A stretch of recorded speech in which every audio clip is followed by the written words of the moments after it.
Greetings everyone, my name is Flare Blitz and welcome to Our Wonderland. Warning, this game is intended for mature audiences only on account of the following things in which you can see on screen. Pause the video if you want to look at all of the things to see if there's anything on there in which you, as a viewer, would not find particularly comforting in order to consume at any given point in time. Probably that's not the best word, but alas. Have you read them all? Okay, let's get down to it. By the blood of the innocent you shall pass, travelling hand in hand where every wish is your command. Your very own Wonderland. There's a link in the description below where you'll be able to download this game for yourselves to play. Act 5, at the time of this recording, is only partially finished. Let's see what Our Wonderland presents to the player. How to play. Enter, advance, all that shenanigans. You can see it on screen. Pause the video if you want to have a better see of how the game works. I'm 11 years old the first time we enter Wonderland. August 3rd, 1998. I would be 4 years old at that date. It is a clear night sky with some clouds about. Some friends around a campfire, I imagine, or something along those lines. Is everyone ready for the resurrection of the Flare Devil himself? Seems like we've got everything, yeah. And this is the biggest tree in the forest at this point in time, so this part is important, or at least I think it is.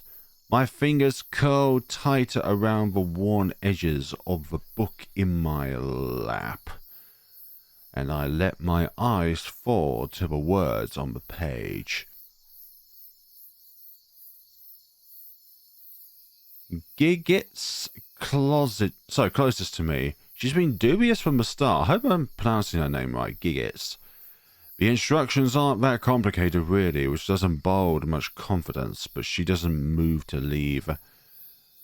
You know, on second thought, I'm pretty sure my mom's calling me. Oh, Orlam is across from me. His face is as white as the time he threw up in Mrs. Groanmere's 6th period. I'll get an earful if she finds me out. Wait, that? Sorry, I'm just gonna move on from this. I keep mucking up my sentence. He throws a glance back at the blackness between the trees. The corners of his mouth twitch like he's about to cry. He doesn't leave either. And the last time your mum cared about where you were coming out from I'm not gonna finish that sentence there. Let's move on. Genzu's as salty as ever. But that's Genzu for you. His dying words will be a dig at Orlam, or Orlam's mom, again. Whoa, what was he doing? But anyways, it's called childbirth. And then there's Bucks. Bucks doesn't understand anything. She's only 9. That's inappropriate again. You're gonna corrupt poor Buxley. Ah, sheesh, if Bugs doesn't understand that, she needs someone to corrupt. Anyways, Genzu's the only one who dares swear. It's sounds so natural, it makes me jealous. I tried saying hell in the mill once. I haven't been able to look at myself in the eye for days. If anyone cares, I resent that comment about my mother. How dare you talk about my mother like that? She is the most wonderful and important person to me. Guys, I need to get everyone back on track. I know if I don't corral them, we'll never even get started, and then what would be the point, really? We need to focus, okay? Come on. I lick my lips, swallow my fingers. My fingers are shaking. And I press them tight into the book's yellowed pages. This is gonna work. I'm telling you. This book's like a gazillion years old, however much that is according to math and science. Besides, books can't lie. Not like Orlam's mom. Hey, what exactly does it say we have to do again? we have to we have to enchant a spell. It definitely relates to Orlem's mom. We don't have to break out into a song, do we? I readjust the book in my lap, finger to the centered paragraph in the middle of the page, in fonts. It's fonts fancy and cold. By blood alone shall the innocent pass, travelling hand in hand, where every wish is your command, your very own Wonderland. Orlem's fingers go to his mouth. Blood! Buck's eyes widen. The light of the lantern dances off his trembling pupils. Cool. Damn. I volunteer to kill Orlem and then kill his mom later. God damn it. My eyebrow twitches. No one's going to be killing anyone. A little from everyone should be fine. Should be. It only works for kids. No adults allowed. Oh, thank goodness. That means I cannot get involved with this crazy experiment. The five of us grow apart. So quiet. Probably apart as well. Furtive glances from one to the next. Gig gets chewing on the inside of her cheek. Genzu's brows are furrowed. Bucks has her little fists clenched in excitement, and Orlem looks about ready to, I was going to say brown himself, but that's the next level of what the hell. Crickets chirp from off in the darkness. Well, let's get on with it. No point sitting here freezing our asses off. This is going to be the hard part. I reach into my Stegosaurus backpack and pull out a small knife I'd carefully secured in the elastic pencil holder. The blade gleams in the light from the lantern. I got this from the drawer in my kitchen. Should do the trick. I can feel the collective gaze of the group on the knife. Have I mentioned that I really don't like this idea? Orlem's fidgeting again.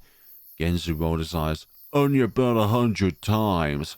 Just make sure you clean it before your mum cooks with it again, yeah? It's just a small knife, a type I'd seen my mom used to cut apples, but the tip is pretty sharp. Yes, they always say that the tip is pretty sharp.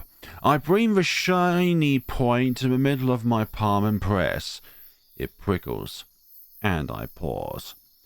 Press my lips together. Is there any music in this game, or is it just my imagination? Yeah, there's definitely music. It's enabled, and there's no mute or, otherwise that would be like that. Press my lips together. And that is who we look like, I believe. Then pull it across my palm before I could stop to think about it. And, oh gosh, we have made an incision of sorts. It slices through the skin like butter. Tears spring to my eyes or from my eyes.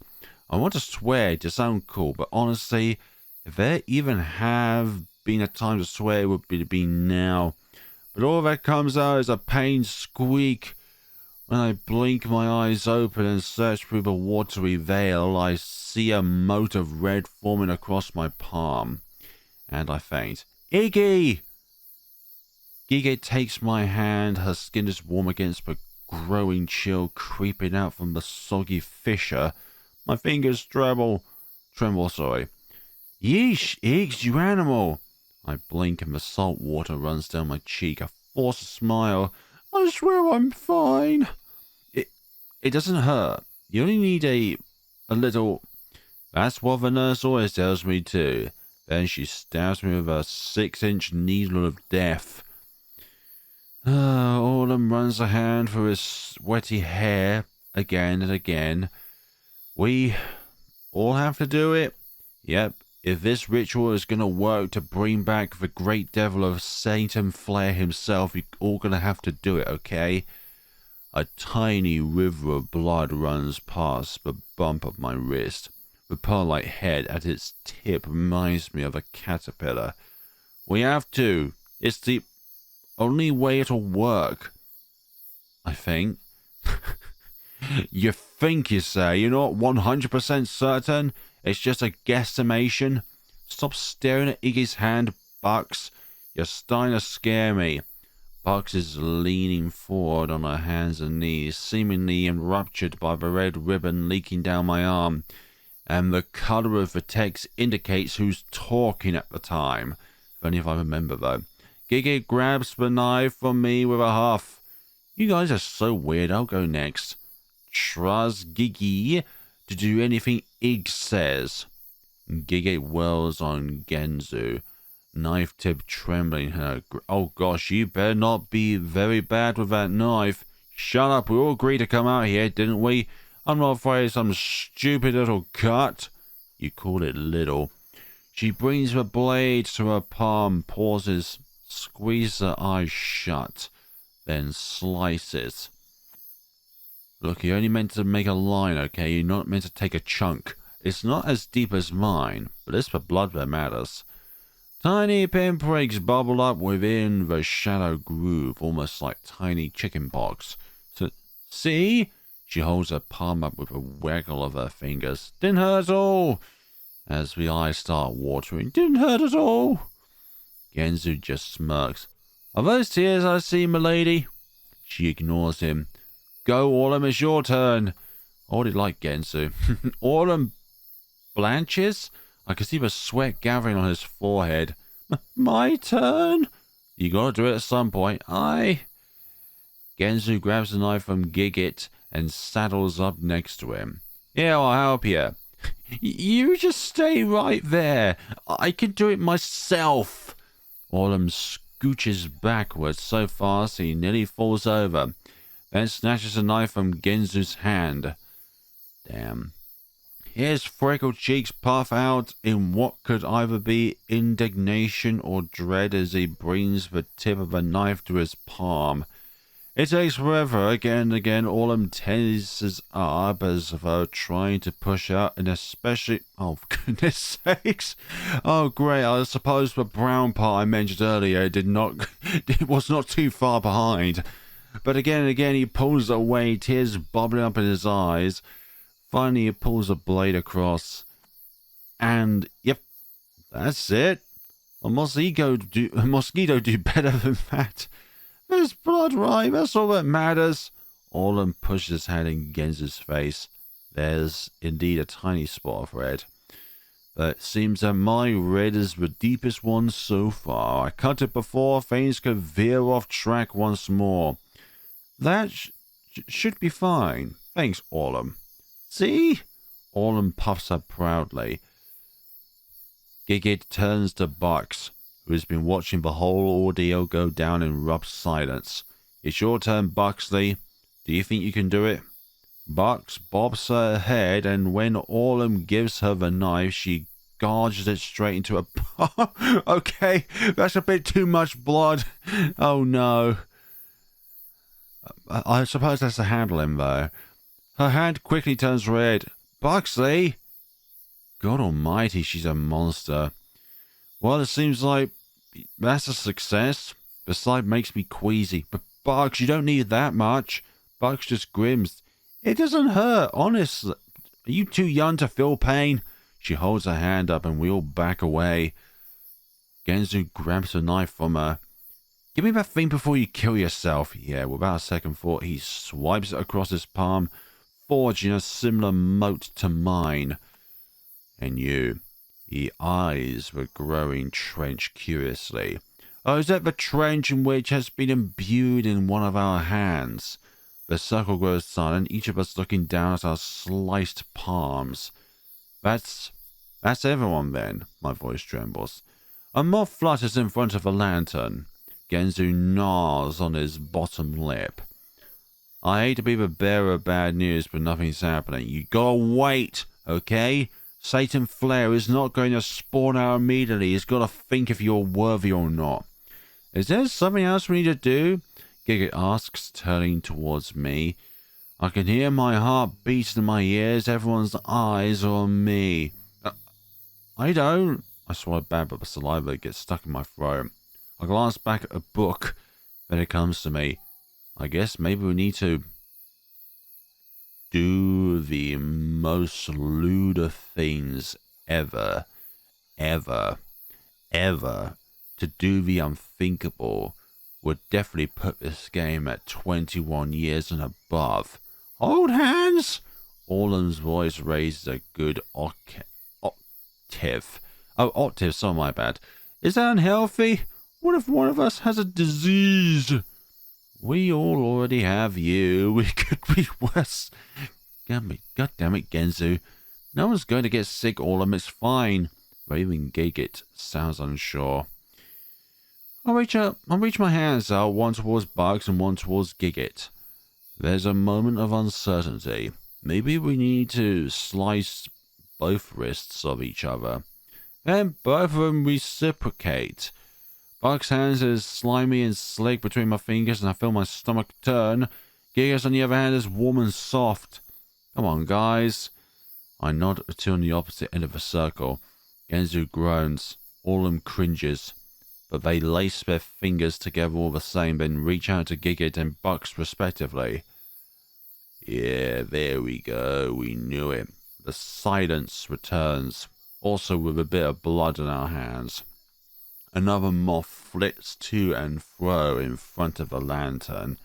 A grasshopper preens itself atop an especially tall blade of grass. I spot an ant crawling across my bare knee. I resist the urge to flick it away. Beautiful moon out tonight. Genzu's gaze is pointed skyward. This isn't working, see? Nothing's happening. I told you the devil wasn't real. Orlam seems 1 second away from jerking his hand from Genzu's grip. I don't have an answer. I don't know. What else it could? This is boring.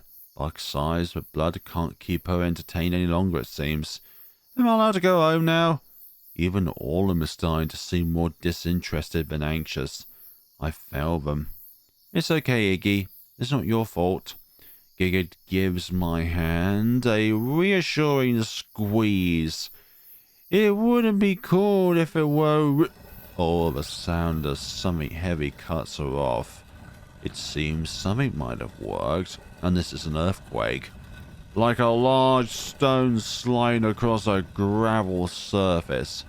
It's loud and grating, and for just a moment it feels like the very ground is opening up in front of us, for all the way that grinding, scratchy moan makes our hearts thrum. Or it ends as abruptly as it started. And the forest grows silent. No more crickets, no more cicadas, no more fluttering moths, no more blood dripping. Oh wait, that's still dripping. Even the very air is still. I realize my eyes are squeezed shut and crack open, first the right, then the left. Everyone's looking at me. No, not me, not at me, past me. Oh, I twist backwards and see the base of a big old willow. The tallest tree in the forest is trunk like a massive boulder covered in twisty, gnarled roots. And there is a hidden passage here. A passage in which could be accessible with our bodies. Now with a very visible and very dark hole in its side. Across from me is the circle. Genzu hisses between his teeth. Well, sheesh. Ah, music at last. Our Wonderland.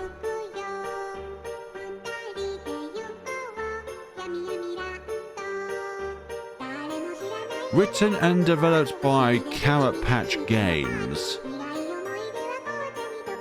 Credits at the start. Also by Carrot Patch Games is the art and character design.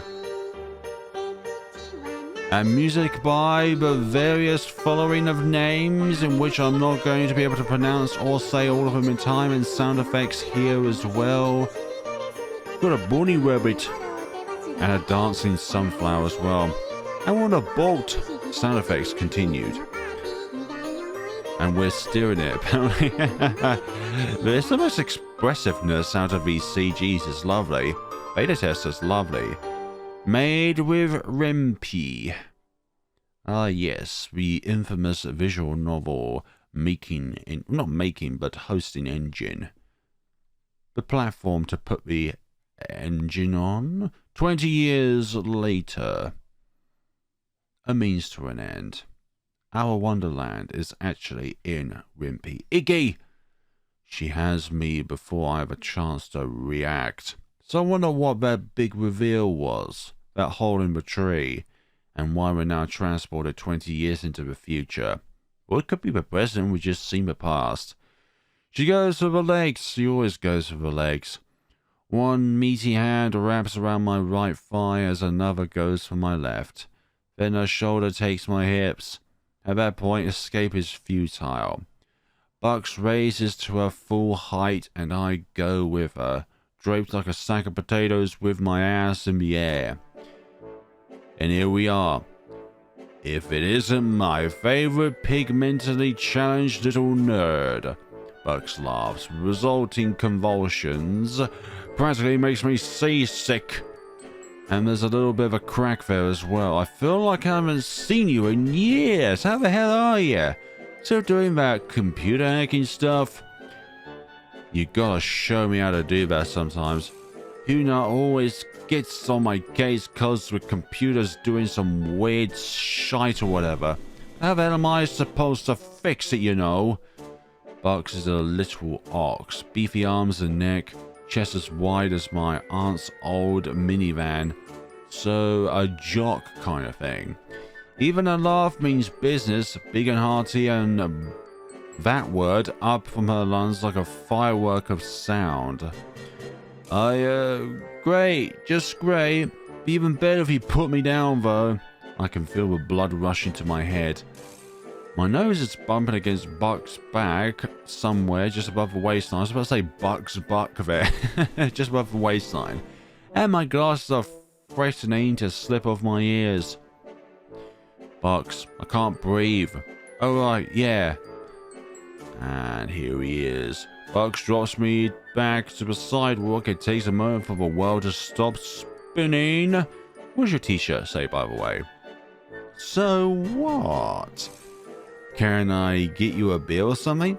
I've got the good stuff. Crafts from the place just outside town. She claps her hands together. Let me grab you one. Or, I don't know now.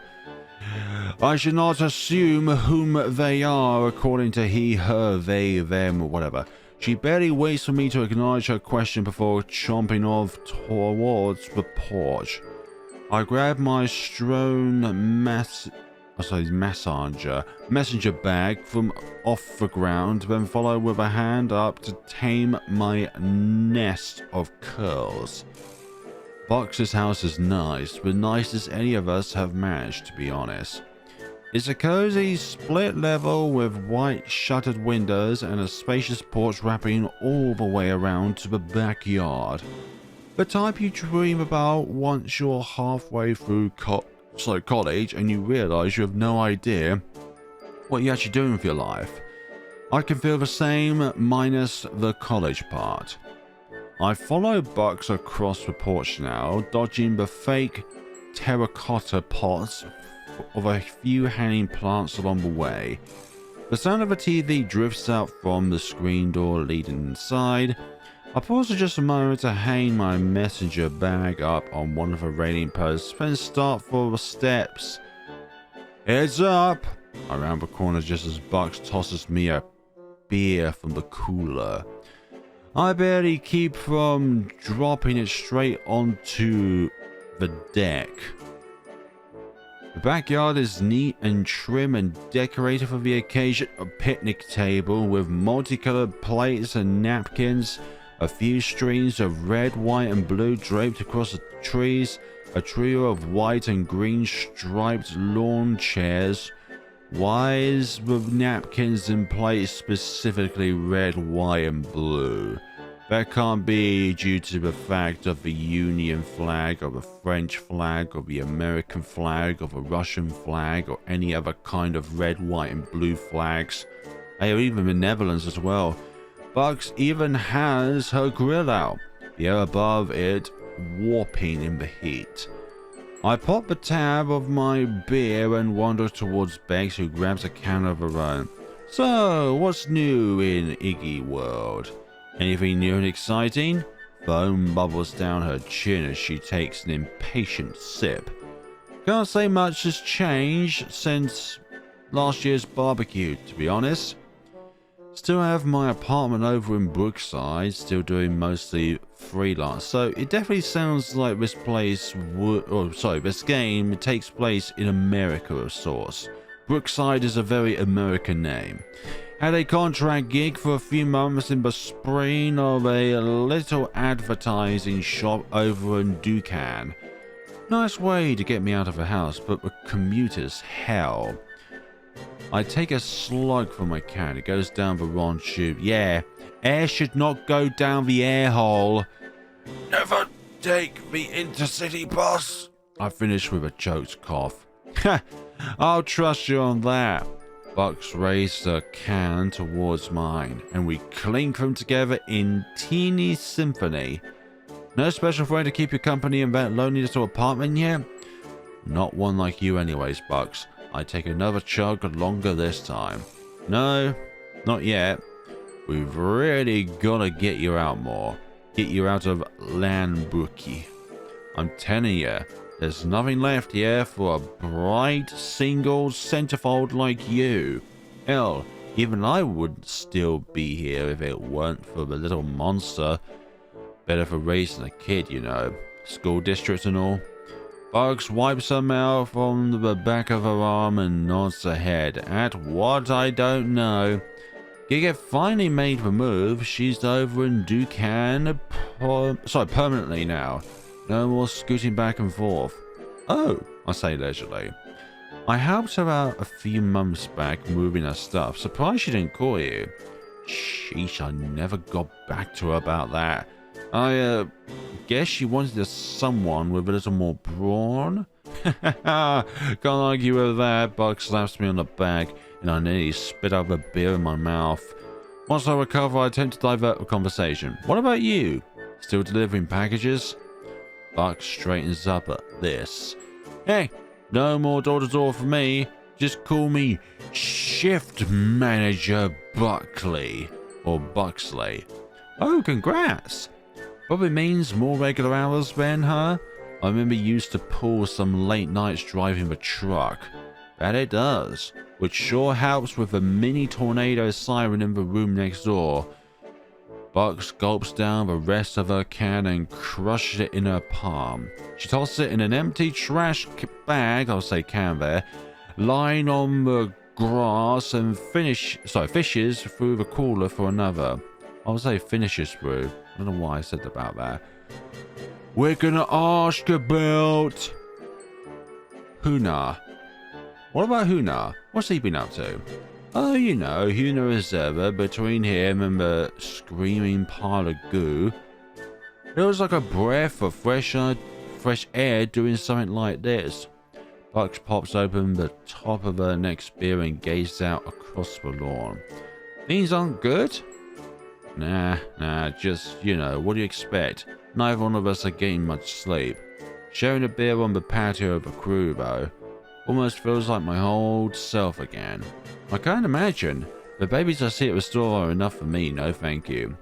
As if to emphasize my point, I promptly spill beer down the front of my chin and shirt. Bugs groffles. What?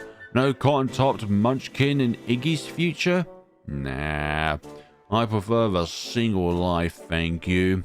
I wipe at my shirt. I guess. I don't know.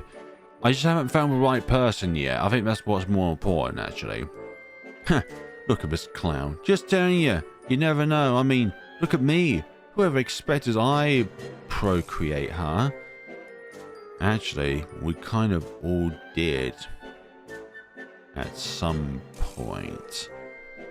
What with your proclaiming your undying love for humor after being crowned homecoming queen and declaring you were gonna produce a whole softball team of babies to lead the school to victory once you were gone. Another guffaw from Bucks. Sounds about like me. Damn, what memories. Almost makes me shed a tear. The screen door creaks open before just as quickly slamming shut. Sorry, we both turn towards the porch just as Huna walks down the stairs, baby in tow. Well, speak of the devil, there's the man of the hour himself. Buck raises a beer. Hello there. Iggy, so good to see you. It's been too long. Yuna's long bangs are pulled back with metal hair clips. His eyes look tired. The baby's half hidden in a purple blanket, but I still see her tiny little nose twitching among the soft folds of baby goo.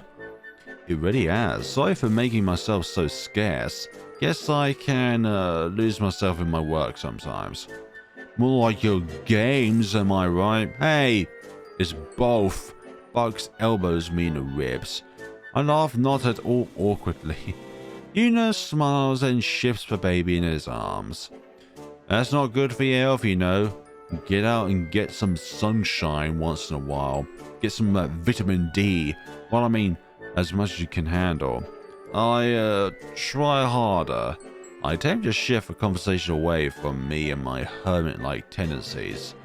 There's the little bundle of joy then, yeah? 3 months old yesterday. I lean in for a closer look. She's absolutely tiny. I can't help but think of a cluster of baby rabbits I found huddled in the giant planter my mom had on the back patio when I was a kid. So completely helpless. But most other animals can tend to be self-sufficient at a much younger age than us humans are. The first couple of years of our lives, us as humans were completely useless, entirely dependent on adult supervision.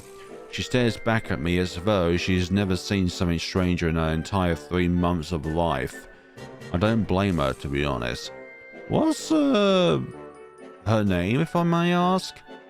Yuna's whole aura seems to shift. Ooh, okay. He turns to Bucks. You haven't even told your friends her name? What's wrong with you? Do you not care about your own child? Bucks groans. For God's sakes, what do you expect me to do? Go around professing my love of our daughter to every goddamn person on the street? No, just your friends. So I forgot to mention her name to one person. Sorry. Guess I'll try to work her name into every single one of my goddamn sentences from now on. I don't think that's what you know is meaning to say. It's at this point that I back up. I press my lips together in silence. Yuna's finger is out now, pointed straight at Buck's chest. Oh, don't give me that, Buxley. I've heard the way you talk about her. Is she annoying? Yes, but she's your daughter. Try and act like you like her even a little. Bugs raised her hands in disbelief, eyes wide. So now you're saying I don't like my own child, is that it? You know what? I'm done. I'm not even gonna try. I'm gonna put the meat on. She turns on her heels without another word and stomps off towards the grill, crushing a can and tossing it atop the trash bag along the way. You do that, Yuna huffs. I'm gonna put the appetizer out so our guests aren't standing around starving to death. He shoots Bucks back at a prolonged look of resentment before pulling an about face and storming back inside the house. I continue to stand awkwardly in the middle of the yard, half-finished beer in hand, and nobody to share this beer with. I still don't even know the baby's name. Yeah, that's the thing. My gaze falls to the grass where the blades that had been under Yuna's feet just a moment ago are struggling to right themselves. A bird whistles somewhere up in the trees, and I pick at a hunk of something between my top left molars. I should have asked about the baby rather than Yuna. I'm just about to wander over to the picnic table where a theme of unease trickles down my spine, almost as though someone's eyes were on my back. Hello? Hey, Iggy. Who is that, for Christ's sake? Hello? By the time I twist backwards, Orlam's already a good 5 inches closer than what's socially acceptable for casual conversation. This is still a pandemic, goddammit.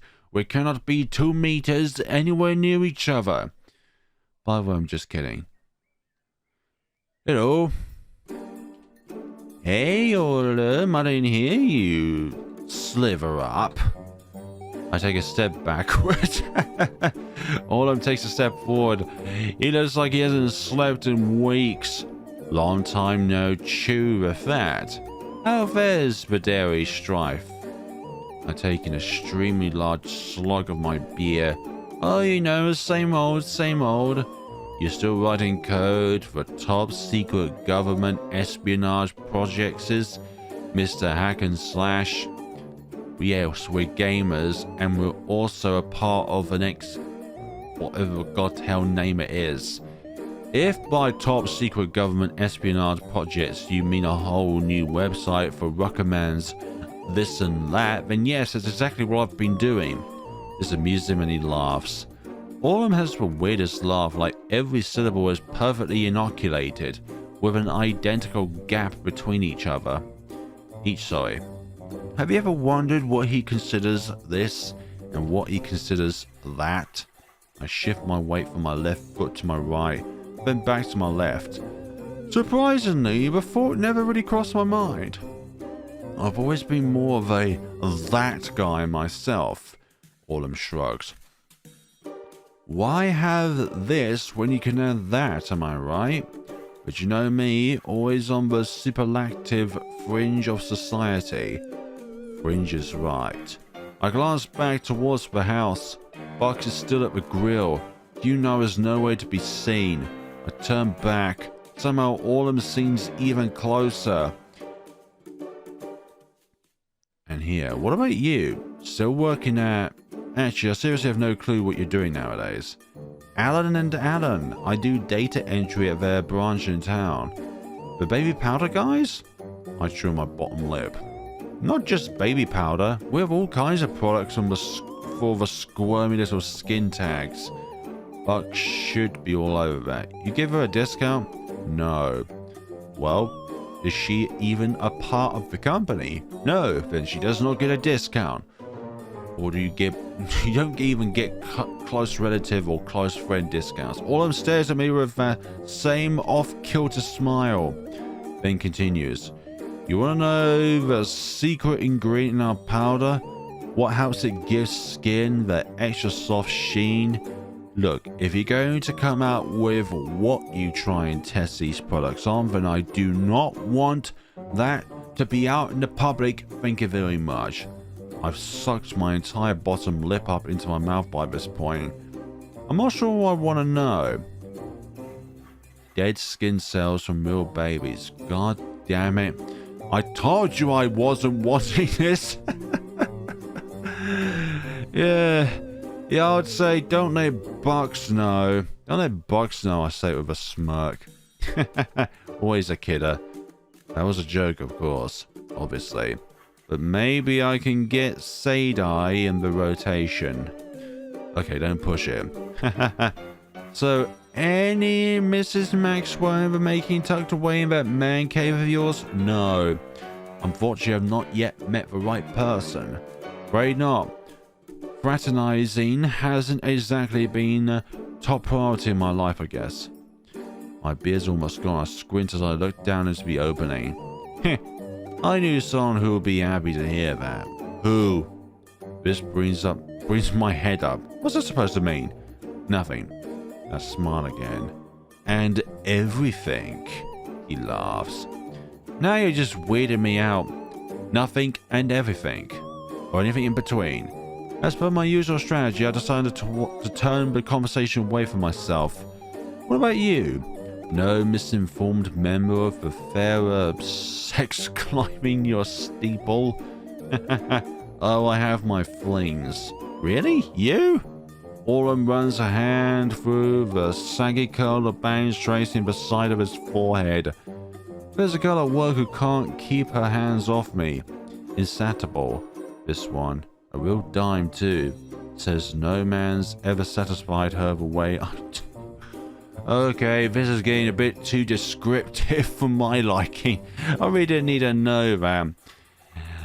And I knew I mispronounced one of the words in that sentence there. But me, well, I'm looking for more than a smoking hot time of a bedroom, if you catch my drift. Oh, I'm catching it. I'm also smelling it as well. I need a woman who completes me emotionally. Not just sexually, you know what I mean. He's practically breathing down my neck. His breath is hot as it dances on my skin. I hadn't realized he'd gone so close. Yeah, 100% my man. Get it right, my dude. 100% my man. 100% my man. I knew I could count on you to understand. You and me are so different, you know. Both brilliant intellectuals, both souvenir debonaires at the height of our prime. And, unfortunately, both dreadfully misunderstood by our peers. Not sure about the savvy debonair part, but I feel you on the being misunderstood. And again, I probably need to have more peers before I can be misunderstood by them, yeah?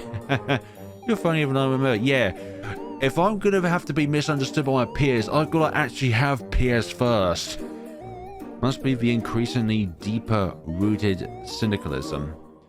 The sound of footsteps on the porch catches my attention. Have they both made up? Hello, mi amigos, and comment a las viewers. The party's officially arrived. Ah, so it's not the people from earlier. This is quickly followed up by the dull thud of cranium of fake terracotta. God damn it! Potted plant right in my face! That'll be Genzu. I finish up the last few drops of my beer and wander over to the trash can to throw the can away.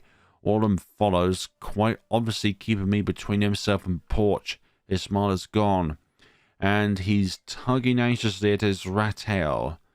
Oh gosh, Genzu, I'm so sorry. We just hung those up the other day and it completely slipped my mind. Yuno pushes open the screen door and steps outside. He quickly wipes at the crumbles of dirt decorating Genzu's shoulders.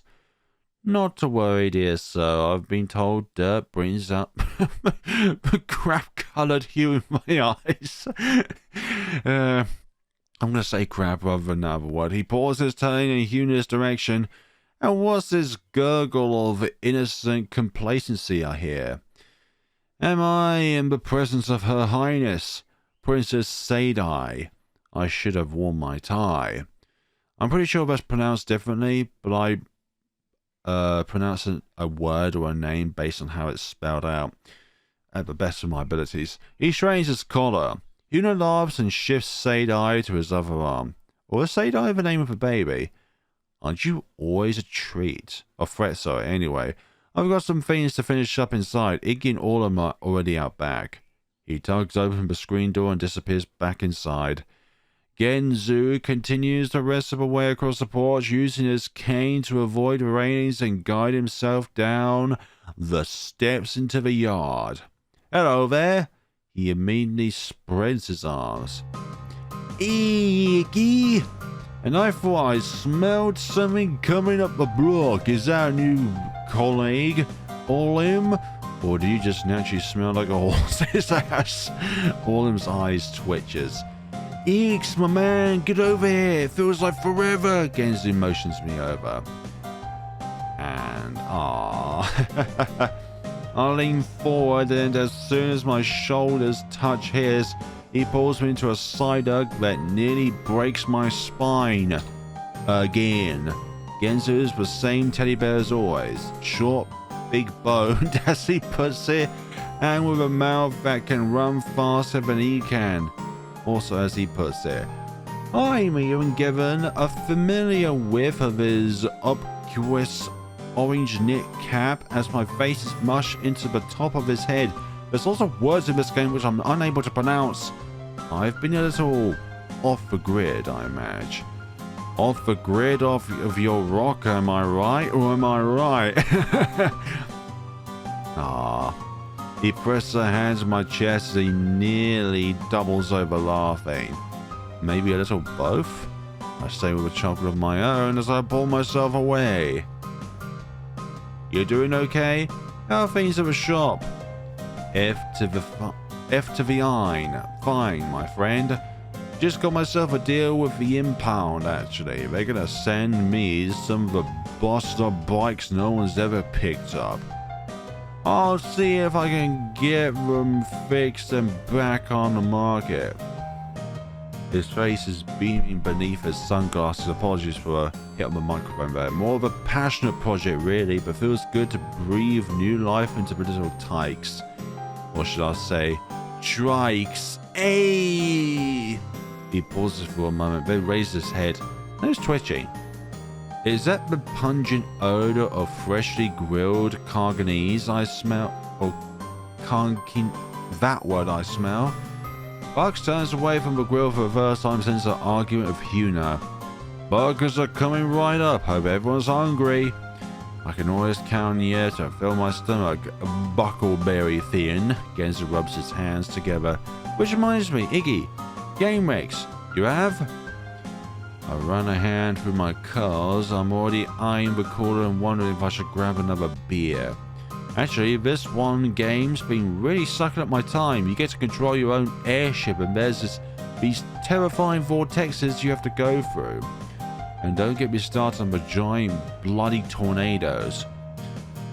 I finally give in and fish through the ice for a can. I've been playing a game on my phone called Candy Kugel. Orlam's shoulders are hunched so low it's a miracle he doesn't fall over. Damn.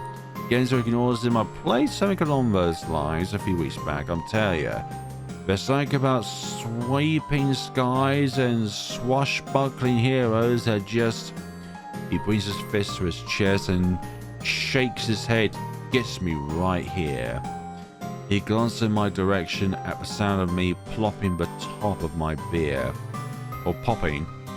I know I tell you this every time, but you should really develop one of your own. You've got enough crazy kernels up in that noggin of yours to launch your own library.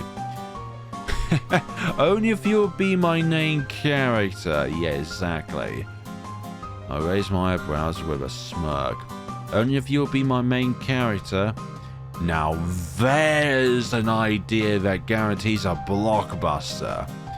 The indomitable Captain Gunzu sets sails across the high seas. No, sets sails across the sky. That's it, I'm a sky pirate. Sky pirate it is then. Only don't make me one of those fake pirates that goes around helping people. No, that's just called being a good person, okay? Inadvertently helping people. If I'm doing this thing, I'm doing it all the way. Murder, battery, aggravated assault. I want to own this crap. Hell, you can even go crazy and throw some tax fraud in there. This isn't GTA, you know. I want to be in the game too.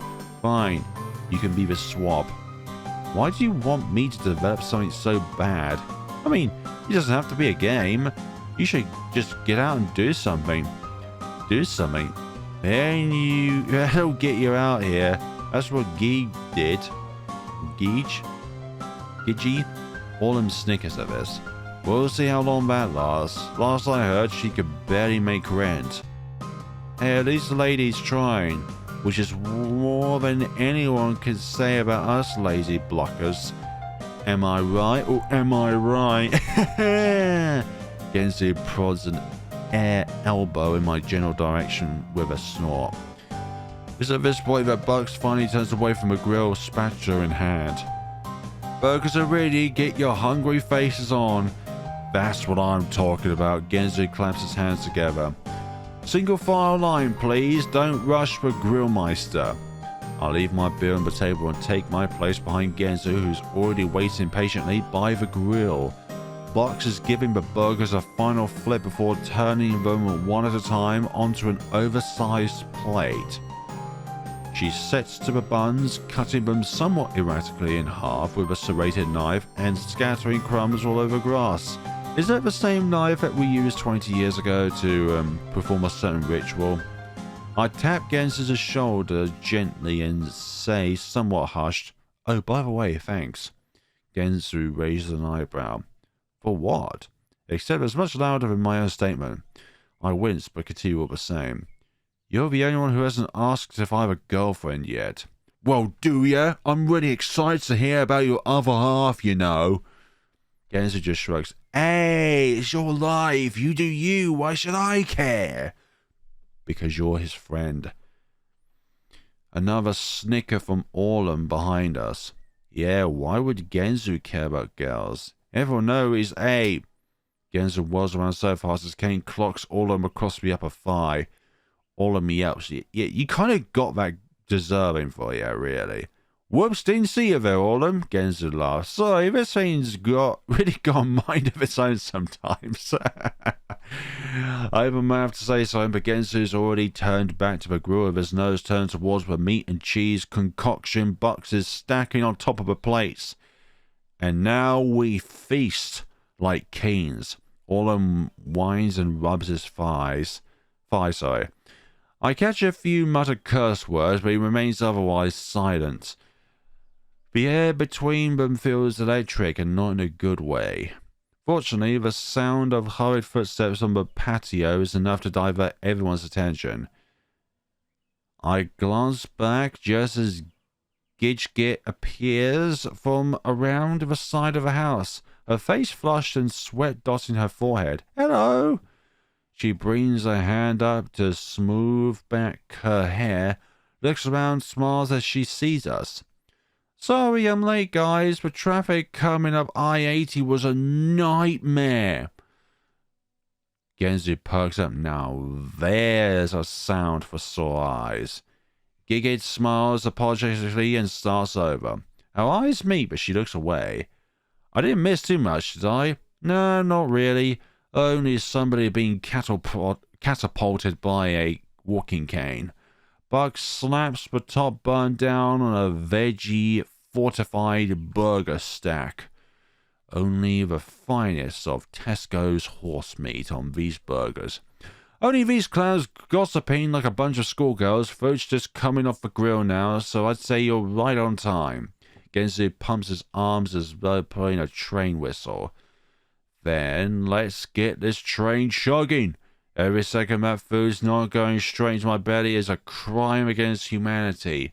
My own variation of humanity, that is. Inside my GTA variation game where I'm the main character as a sky pirate. It's easy to forget about things in the presence of friends. And despite the fact that my reclusive urges continuously tug at me to escape back to the safe haven of my little apartment over in Brookside, I have a good time. This only happens once a year. This should happen more often. I can handle it. Besides, despite some of their less desirable quirks, these are the only friends I've got. And so I clink cans. Gorge myself on burgers and chips and ice cream cake and ice cream. Break up near arguments between Genzo and Orlum. Bounce side-eye on my knee. And generally act like a normal person that's not a complete and total mess of a human being. God damn, have some more self-motivation for yourself. Once the sun sets and Bucks lights with mosquito lanterns, Hunas takes side-eye back inside and we spend another hour reliving the stories from high school. Then even Bucks heads in, and it's just before us loiters around like Black Friday shoppers 6 hours before the stores open. Orlum's leaning back against the porch railing, looking up at the light-polluted sky. Genzo is seated on the porch steps, pressing a lighter to the cigarette between his lips. And Gigit? Well, Gidget's looking pointedly at me from the other side of the picnic table. When I turn to start poking at one of the flag decorations adorning the nearby tree, she seems to take this as an invitation. She wanders over. You okay there? Hey, you. She's got her hands folded in front of her, Thumb pads kissing, long time no see. You're not the first to say that today, I say somewhat idiotically. Okay there. What can we say? We miss you. She smiles. It's really nice to see you again. I spy a lightning bug flickering on and off by one of the lawn chairs. It'll be gone in a few weeks. Hibernating, I guess. Do lightning bugs hibernate? I don't know really. When I don't say anything, Giga continues. I moved, you know. Yeah, that's what Buck says. Then comes with shame. Sorry, was a bit of a no-show. She shakes her head. It's okay, you were busy, I'm sure. I'm not sure what else to say. So how's, Dukan? Probably a lot more going on there than down here. It's definitely a lot. How should I put it? Livelier. Busier. She laughs. Gigit's laugh has always had this effervescent quality to it. I remember Orlam's comment from earlier, and you're doing fine money-wise and all that. I'm working part-time as a waitress between gigs. It's enough to get by. And the gigs? Because that's the real question of the hour. Another laugh, but slightly less bubbly. Those are, well, they're starting to happen. I try to get an agent. Been reaching out to a few places in Dukan since the occasional outreach on my own isn't getting me much, you know. Then again, I've never been all that great at marketing myself. An agent, or what? Get you more photo ops? I'm not actually sure myself. Basically, they'll be my marketing person. Look for shoots that suit me. Get my name out there. Basically, your own advertising individual. Advertising you as the individual out there for people to try and contact you. She pushes a lock of hair behind her ear and lets her gaze fall. I scratch at my bare arm, apologies for that. It's growing chillier. The cicadas are out something awful. Too, sorry. I realised I should probably say something. Are things really okay? Then it's off to New York? Then it's off to New York? Or to Los Angeles? Or wherever it is that famous models go? Giga laughs. I'm still trying to get gigs in Dukan. There's a pretty active modeling scene there, you know. If I can start getting some smaller gigs there, that'll give me a chance for landing something bigger. But unless a shooting star suddenly grants me its luck, well, it's going to take me a while. I'm going to workshops and meetups whenever I can. They're a great place to network and keep my chops up. Though it's hard to fit them in when I have to wait tables just to make rent. I can imagine. One of those brown beetles that only seems to buzz around at night bounces off my nose. I duck backwards and flick it away. Damn things, I glare at it in the darkness. Gigit laughs, pauses. Iggy? She takes a step forward. Iggy, her phone buzzes in her pocket, loud. She must have had it on high setting. She seems to tense, then pulls it out and turns away. Her face goes bright in the light of the screen, but I can't make out the text. She's quiet as she reads it. I decide to crack a joke, because I'm an idiot. Let's see. This is not relevant towards the current conversation. Who's that? I asked with a grin. Your boyfriend? Oh dear. If Giga's face was dark before, it's absolutely grim now. She checks her phone off, lowers it to her side, and stares at the grass. There's a hitch barely audible beneath her breath. Really clueless sometimes. Yeah, I can be. That was definitely the bad choice. Hold on. I'm going to re-rectify myself. A new agent? Who's that? A new agent? Oh dear, it's nothing. She laughs, but it's obviously forced. Doesn't seem like nothing. You just got all weird. Sorry, I guess I've just been a little stressed lately. I felt like I really nailed this audition last week, but I just got an update about it. And I didn't even get a call back. Sorry, that sucks. It's fine. So that was a slightly better option. There'll be more, right? Of course, yeah. Plenty more. Plenty more. Hey, you okay? I'm fine, I should go. I'm sorry. I'll Talk to you soon. She walks off without another word, grabbing her bag from the picnic table and making a beeline for the porch. Genzu looks up in confusion as she rushes by. Damn it! Clearly I can't do anything right. I shuffle my feet wordlessly in the grass, then wander towards the stairs.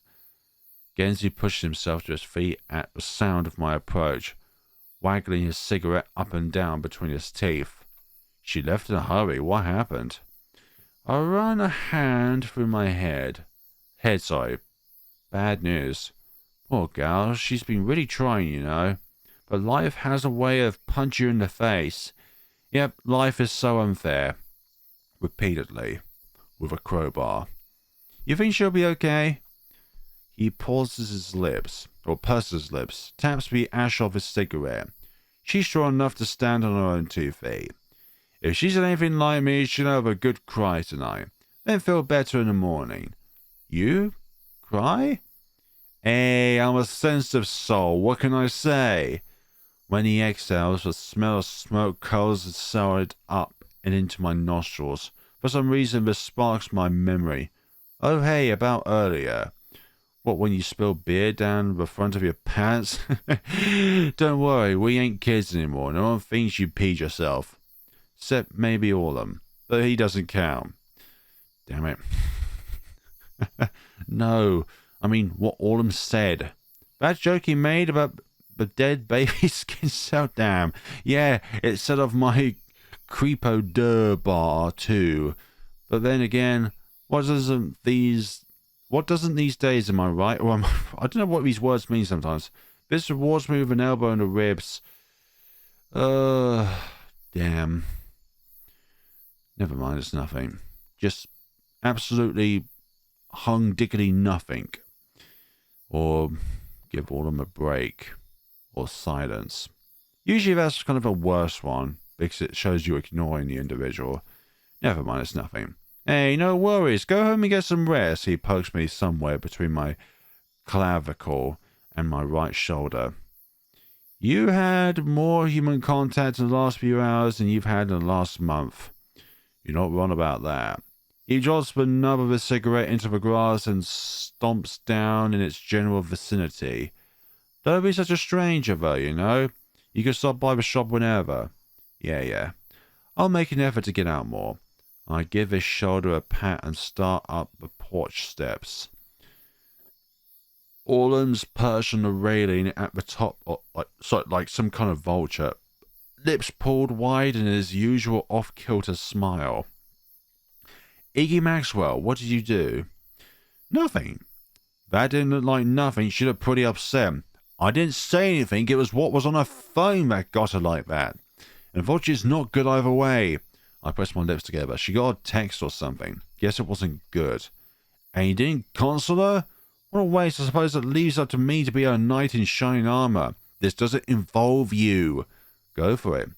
I roll my eyes and reach my messenger bag, still hanging on the post. It moves before my fingers reach it. The slightest twitch. Almost as though someone brushed up against it. I pause, squint, tilt my head. Did you? I start and half turn towards Orlum. Did I what? Orlum snickers and swings his legs back and forth beneath the railing. Did you see that? You're going to have to be more specific. I see a lot of things. Whatever. I reach again, this time looping my hand around the strap and tugging it off the post. For just a second, I swear I heard the faint sound of someone giggling. I need to get home. I'm starting to lose it. But there's still something I have to do first. Something growing and complaining right smack in the middle of my gut. I tug open the screen door and step inside, avoiding the moths fluttering about by the overhead light. I can just vaguely remember the way to Buck's bathroom, A much-needed pee and a wash off my hands later, and I'm maneuvering back through the dark hallway to the porch when Buck's voice makes me jump. Oh, so that's just the way it's gonna be, is it? Glad you get to make all the rules. It starts off somewhat harsh, but towards the end it's clear she's losing control of the volume.